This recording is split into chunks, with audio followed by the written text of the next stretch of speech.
ሰላም ጤና ይስጥልን ክብራትና ክብራን የጊቤ ሚዲያ ተከታታዮች የሰዓቱን መረጃዎች ይዘንላችሁ ቀርበናል። ከመረጃዎቹ ጋር ነቢያት ሙላት አብሬያችሁ ቆያለሁ። በቅድሚያም አጫጭር መረጃዎችን ሚድሮክ የ$80 ሚሊዮን ታሪካዊ ስምምነት ተፈራረመ።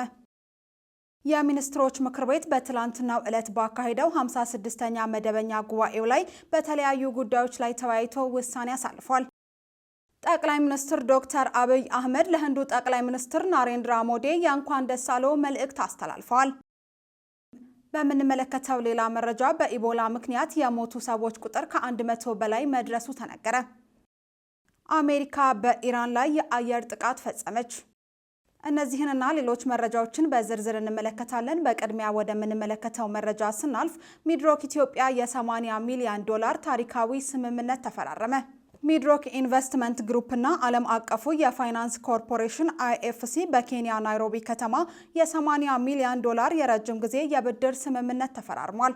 ስምምነቱ የሚድሮክ ዋና ስራ አስፈጻሚ አቶ ጀማል መሐመድ እና የIFC የአፍሪካ ቀጠና ምክትል ፕሬዝዳንት ኢትዮጵስ ተፈራ የፈረሙት ሲሆን የተገኘው የገንዘብ ድጋፍ በዋናነት ታዋቂውን ሸራተን አዲስ ሌክዠሪ ኮሌክሽን ሆቴልን በዘመናዊ መልኩ ለማደስና በሸራተን ደረጃ አዲስ ተጨማሪ ሆቴል ለመገንባት ነው ተብሏል። ይህ ከፍተኛ የፋይናንስ አጋርነት የሀገሪቱን የሆስፒታሊቲና ቱሪዝም ዘርፍ ከማዘመን ባለፈ ከ9400 በላይ ቀጥተኛና ቀጥተኛ ያልሆኑ አዳዲስ የስራ ዕድሎችን በተለይም ለወጣቶችና ለሴቶች እንደሚፈጥር ተገልጿል። አቶ ጀማል አህመድ አጋርነቱ ቀጣይነት ላለው የሀገር ውስጥ የስራ ዕድል ፈጠራ ያለውን ሚና ሲገልጹ የIFC ምክትል ፕሬዝዳንት በበኩላቸው ስምምነቱ የሚድሮክን የአገልግሎት ጥራት ለማሳደግ ታስቦ የተደረገ መሆኑን አረጋግጠዋል። ይህ በእንዲህ እንዳለ ኢትዮጵያ 32ኛውን የዓለም የአየር ንብረት ለውጥ ጉባኤ ለማስተናገድ መመረጧን ተከትሎ ሚድሮክ ግዙፍ የሆቴል ማስፋፊያና የእድሳት ስራዎችን በከፍተኛ ፍጥነት እያከናወነ መሆኑም ተሰምቷል።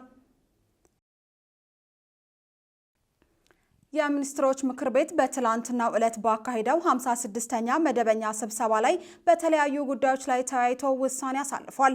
ምክር ቤቱ በቅድሚያ የተወያየው የመካከለኛ ዘመን የ2019 እስከ 2023 የማክሮ ኢኮኖሚና ፊስካል ማዕቀፍ ላይ ነው።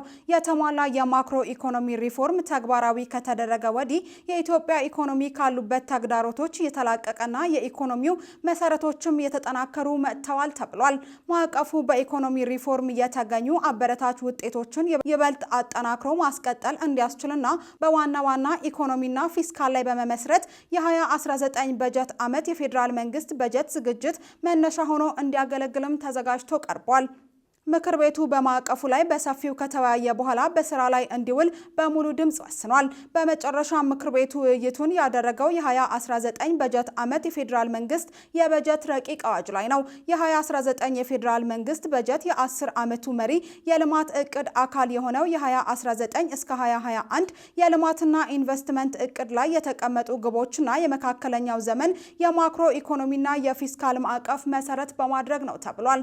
የ2018 በጀት ዓመት የፕሮግራም በጀት አፈጻጸም መነሻ በማድረግ በቀጣይ ሊኖር የሚችለውን የማህበራዊና ኢኮኖሚያዊ ትራንስፎርሜሽን አቅጣጫዎችና ዓላማዎችን እንዲሁም በመንግስት የተቀመጡ ግቦችን ለማሳካት የመንግስትን የፋይናንስ አቅምና አስፈጻሚ መስሪያ ቤቶች ከተሰጣቸው ተልዕኮና ኃላፊነት አንጻር የማያስፈልገውን ወጪ በመገምገም ተዘጋጅቶ ቀርቧል። በዚህም መሰረት ለመደበኛ ወጪዎች፣ ለካፒታል ወጪዎች፣ ለክልል መንግስታት ድጋፍ፣ ለዘላቂ የልማት ግቦች ማስፈጸሚያ ድጋፍ የሚውል 2 ትሪሊዮን 339 ቢሊዮን 268 ሚሊዮን 126738 ብር በጀት ለምክር ቤቱ ቀርቧል። ምክር ቤቱን በቀረበው የፌዴራል መንግስት የ2019 ረቂቅ በጀት አዋጅ ላይ በሰፊው ከተወያየበት በኋላ ግብዓቶችን ወደ ህዝብ ተወካዮች ምክር ቤት እንዲተላለፍ በሙሉ ድምጽ ወስኗል። ጠቅላይ ሚኒስትር ዶክተር አብይ አህመድ ለህንዱ ጠቅላይ ሚኒስትር ናሬንድራ ሞዲ የእንኳን ደስ አለው መልእክት አስተላልፈዋል። ጠቅላይ ሚኒስትር ዶክተር አብይ አህመድ የህንድ ጠቅላይ ሚኒስትር ናሬንድራ ሞዲ በሀገሪቱ ታሪክ ለረጅም ጊዜ ያገለገሉ መሪ በመሆናቸው የእንኳን ደስ አለው መልእክት አስተላልፈዋል። በመልእክታቸውም ታላቅ ወንድሜና ውድ ወዳጄ ናሬንድራ ሞዲ የዓለማችንን ትልቁንና እጅግ ንቁ የሆነውን የዲሞክራሲ ማህበረሰብ ዘላቂ እምነት በማግኘት ህንድን በራዕይና በቁርጠኝነት በተከታታይ 3 የዲሞክራሲያዊ የስልጣን ዘመናት በመምራት ላስመዘገቡት ታሪካዊ ስኬት የተሰማኝን ደስታ እገልጻለሁ ብለዋል። የእሳቸው አመራር በሚሊዮን የሚቆጠሩ ዜጎችን ከድህነት ያወጣ የዲጂታል ህዝባዊ መሰረተ ልማትን በከፍተኛ ደረጃ ያስፋፋና ከዚህ ቀደም ታይቶ በማይታወቅ በማህበራዊ ትስስር ገጻቸው ላይ ጽፈዋል።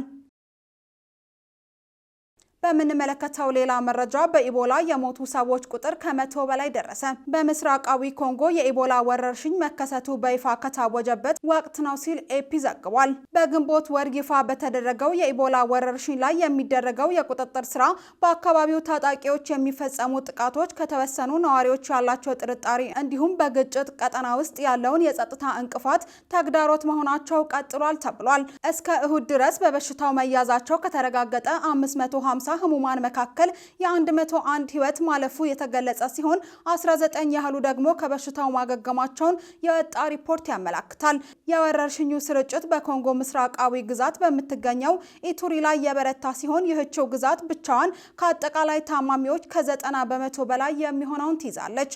ከዚህ በተጨማሪም ወረርሽኙ በሰሜን ኪቩና በደቡብ ኪቩ ግዛቶች የተመዘገበ ሲሆን የድንበር መስመርን ተሻግሮ ወደ ጎረቤት አገር ኡጋንዳ መሰራጨቱ መረጋገጡንም ዘገባው አመላክቷል።